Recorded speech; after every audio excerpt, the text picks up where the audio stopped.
In this video we are going to study a very instructive game in which you will learn how to destroy the hippopotamus defense.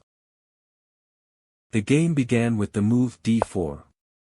Black played g6, the modern defense.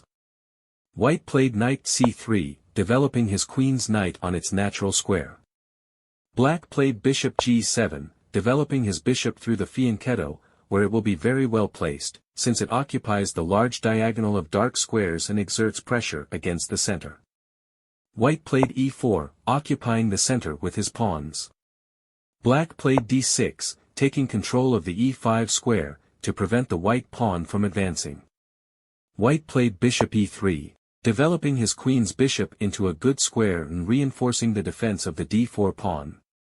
White's plan is to continue with queen d2, to prepare to attack on the king side in the style of the 150 attack.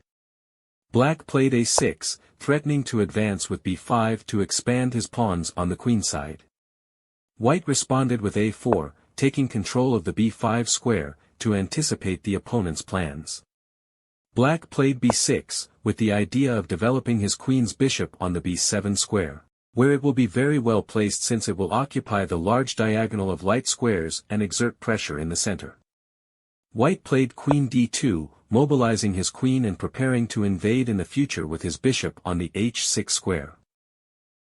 If black now plays knight f6, white can answer f3, taking control of the g4 square, and will be able to advance his pawns on the king side to organize a strong attack in this area, in the style of the 150 attack. In the game, black played e6, with the idea of establishing the hippo structure.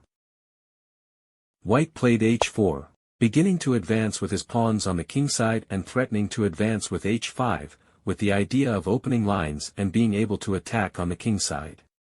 Black answered h6, with the idea of being able to make the move g5 and close the game in case white advances with h5. White now played h5, immediately attacking on the king side to create weaknesses in the opponent's camp. Black responded g5, with the idea of closing the king side to avoid opening lines and avoiding the opponent's attack. White played f4, attacking against the g5 pawn. Black cannot prevent lines from opening. If black now plays g4, white can respond with knight g to e2, and then take the knight to the g3 square. White can prepare the advance with f5 and the g4 pawn will be isolated from the rest of his troops and can be finally captured.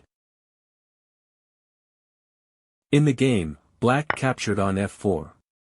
After bishop takes f4. Black played bishop b7, developing his queen bishop. White played knight f3, developing his king's knight to its natural square.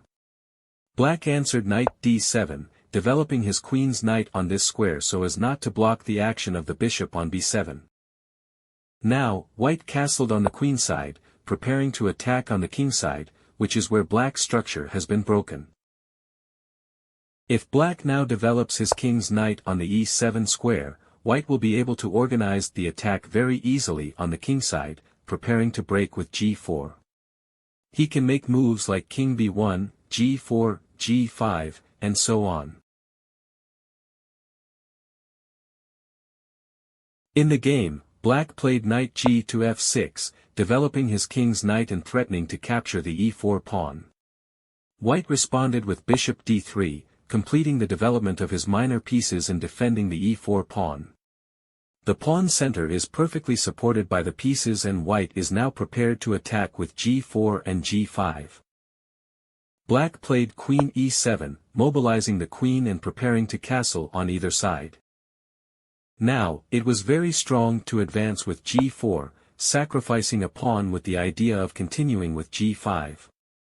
Since in case of knight takes g4, the g-file is open and white will be able to attack very easily. In the game, white played e5, attacking the black knight. Although this move is surely premature, since normally the best strategy against the hippopotamus defense is to keep the center stable and attack on the flanks and only break into the center at the decisive moment. Black captured the e5 pawn. White played knight takes e5. Black castled on the queen side. White played queen e2, removing the queen from the opposing rook's line of attack, to avoid danger. At the same time white threatens to capture the a6 pawn. Black played a5, to defend his pawn. White played rook h to f1, removing the rook from the large diagonal of light squares to avoid any possible attack by the opponent. At the same time, the rook begins to press against the f7 pawn, which is a backward pawn and is a weakness in the opponent's structure. Black played knight takes e5, eliminating the white knight from the center. After bishop takes e5, black played rook h to g8, to defend the g7 bishop and activate the rook to press along the g-file. White played bishop c4, increasing control over the d5 square. Black answered knight d5, centralizing the knight and releasing the action to the bishop on g7. The game continued. Bishop takes d5. Now the correct move was to capture with the pawn, but then the bishop on b7 would be blocked by its own pawn. But at least black would keep the bishop on b7, which is the best defender of his castling. In the game, black recaptured with the bishop. White captured on d5. And after rook takes d5. White played queen a6 check. Now, the move king to b8 is not correct, since white can capture the b6 pawn, taking advantage of the fact that the c7 pawn is pinned. White is winning. Therefore, in the game, black played king d7. Now, bishop takes c7 was very good. Since after king takes c7, white can play rook takes f7, pinning the opponent's queen and threatening to capture it. After queen takes f7, white plays queen a7 check and wins. In the game, white played c4, attacking the black rook, which has no escape squares. White is going to gain material. The game continued. Rook takes e5. After d takes e5 check. King c6. Now, white moved his king to b1, to place it on a safer square and avoid any possible check by the opponent. White threatens to advance with c5 and is winning. Black played queen h4. White played rook d6 check and black resigned. Since after c takes d6. White responds with queen b5 check and after, for example, king c7. White plays rook takes f7 check and the black king receives checkmate in a few moves.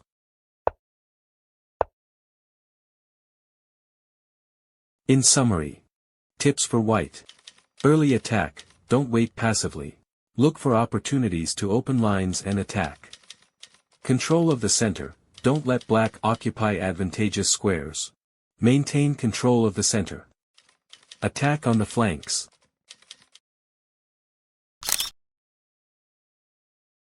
A very effective method of destroying the hippo is to attack with h5 followed by f4, to create weaknesses in the opponent's structure. So you know the hippo defense is not invincible. Let's go for it and destroy your opponent.